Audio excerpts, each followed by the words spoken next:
बेटी बचाओ पर बेटी पढ़ाओ नहीं। नहीं नहीं, आपने कुछ भी गलत नहीं सुना और ना ही मैंने कुछ भी गलत बोला, क्योंकि ये मेरे बिल्कुल ही दिल की आवाज़ है। क्योंकि जिस तरह से बेटियों के साथ में व्यवहार हो रहा है ना, उस तरह से बेटी बचेगी तो नहीं, पढ़ेगी ज़रूर पर बचेगी नहीं।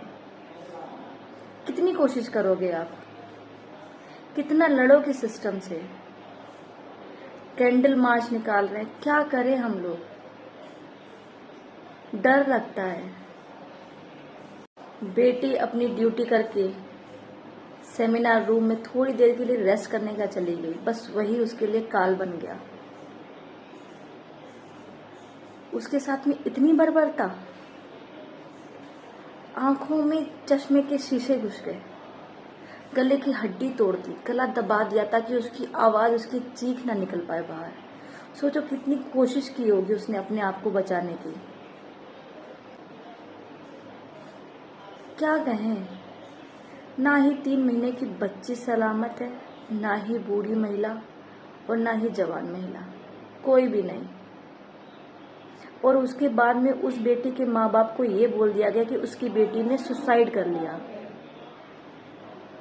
3 घंटे तक उनके माँ बाप हॉस्पिटल के बाहर इंतजार करते रहे, उनके परिवारजन, उनके दोस्त, उनके सहपाठी, सारे के सारे, पर उसकी बॉडी इन लोगों को नहीं दिखाई गई।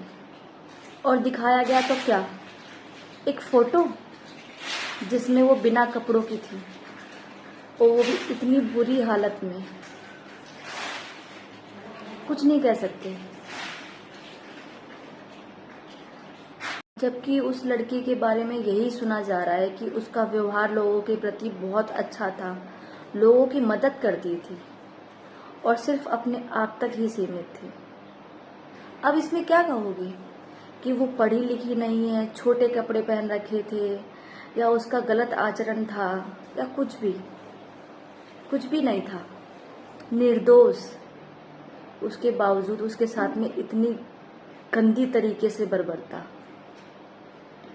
उन्होंने उसके शरीर को नहीं नोचा, उसकी आत्मा को नोच के खा गए वो लोग। लड़की कोई भी हो, चाहे कितनी भी ऊंची पद पर हो, पर सुरक्षित नहीं है।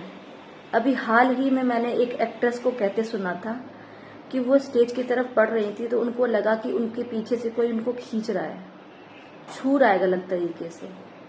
एक बार उन्होंने मुड़कर देखा तो उनको लगा कि बॉडीगार्ड है उनके पीछे, उनका खुद का। कुछ नहीं कहा, फिर आगे बढ़ी। उनके साथ में फिर वैसा ही हुआ। उन्होंने फिर इस बार देखा तो उनका ही बॉडीगार्ड था। सोचो, सुरक्षा करने वाला ही ऐसे कर रहा है, और डॉक्टर्स जान बचाने वाले ही ऐसे कर रहे हैं। अंदर दुख तो बहुत है, पर उससे भी ज़्यादा, बहुत ज़्यादा गुस्सा है कि अब हर लड़की के स्कूल बैग्स में, हर लड़की के वॉलेट में, हर लड़की के पर्स में एक धारदार हथियार जरूर होना चाहिए, ताकि कोई उनकी तरफ ना नज़र उठा के भी देखे ना तो उनकी आंखें निकाल ली जाए। मौमिता के केस में सुना जा रहा है कि केस सीबीआई को सौंप दिया। उस सीबीआई को जो सुशांत सिंह राजपूत के लिए आज तक कुछ भी नहीं कर पाई, कुछ भी नहीं, सीबीआई को सौंप दिया।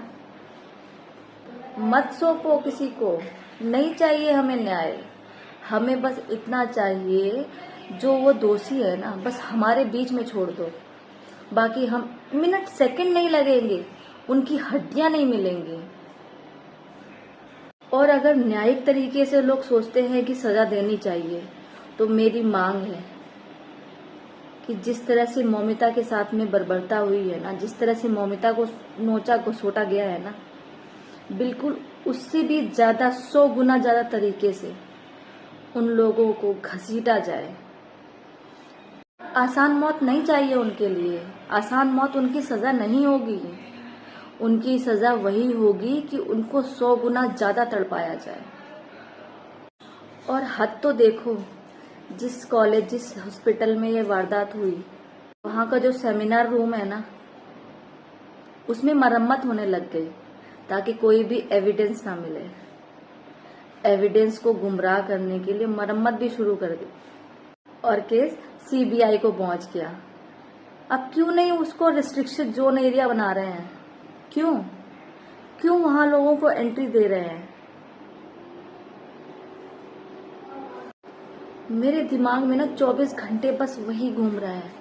और उसके बाद में मैं इंटरनेट पे देख रही हूँ कि 17 साल की लड़की है, कभी उसके साथ में गलत हो रहा है, कभी 6 साल की लड़की है उसके साथ में गलत हो रहा है, 13 साल की लड़की है उसके साथ में उसके दादाजी ही उसके साथ में गलत व्यवहार कर रहे हैं, 13 साल की लड़की है उसके साथ में उसका भाई ही उसके साथ में गलत कर रहा है। क्या करें? लड़कियां सुरक्षित तो कहीं पे भी नहीं है, पर हम उसके लिए क्या उपाय निकालें? क्योंकि हमने सब करके देख लिया, बस हमें अब हथियार उठाना है। सच पूछो मैं तो बस यही चाहती हूँ कि जो भी दोषी है ना मौमिता के, जितने भी दोषी हैं, जितने भी, क्योंकि यहाँ पे तो सिर्फ एक ही दोषी बताया जा रहा है। पहले तो कोई दोषी भी नहीं था, पहले सुसाइड था, फिर दोषी आया, पर दोषी नहीं है क्योंकि रिपोर्ट्स दोषी नहीं बता रही है।